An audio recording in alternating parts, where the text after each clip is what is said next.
ఈ సీజన్ ఐపీఎల్‌లో ముంబై ఇండియన్స్ తొలి మ్యాచ్‌కు కెప్టెన్ హార్దిక్ పాండ్యా దూరం కానున్న సంగతి తెలిసిందే.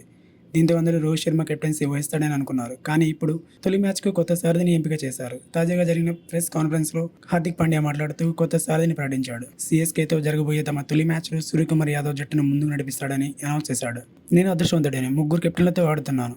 రోహిత్ శర్మ, సూర్యకుమార్ యాదవ్, జస్ప్రీత్ బుమ్రా వారెప్పుడూ నాకు మద్దతుగా నిలుస్తారు అని హార్దిక్ పాండ్యా అఫీషియల్‌గా చెప్పాడు. దీంతో మొదటి మ్యాచ్కు కెప్టెన్గా ఎంపికైన సూర్యకుమార్ యాదవ్కు ముంబై ఫ్యాన్స్ కంగ్రాట్స్ చెబుతున్నారు. సీఎస్కేతో జరగనున్న తొలి మ్యాచ్కు హార్దిక్ పాండ్యాపై నిషేధం పడింది. అయితే ఈ నిషేధం గత సీజన్లో విధించారు.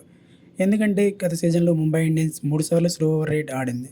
అందుకే నిబంధనల ప్రకారం ఆ జట్టు కెప్టెన్గా ఉన్న హార్దిక్ పాండ్యాకు 30 లక్షల జరిమానా విధించడంతో పాటు ఓ మ్యాచ్లో ఆడకుండా నిషేధం విధించారు. అదే సమయంలో ముంబై జట్టు పేలవ ప్రదర్శనతో గ్రూప్ దశలోనే నిష్క్రమించింది. దీంతో హార్దిక్పై మ్యాచ్ నిషేధం విధించడం కుదరలేదు. ఈ కారణంగా ఇప్పుడు ఈ సీజన్లో మార్చి 23న చెన్నైలో ముంబై ఆడే తొలి మ్యాచ్లో హార్దిక్పై నిషేధం విధించారు. దీంతో సీఎస్కేతో మ్యాచ్లో పాండ్యాకు బదులుగా సూర్యకుమార్ యాదవ్కు కెప్టెన్సీ బాధ్యతలు అప్పగిస్తూ అధికారికంగా ప్రకటించారు.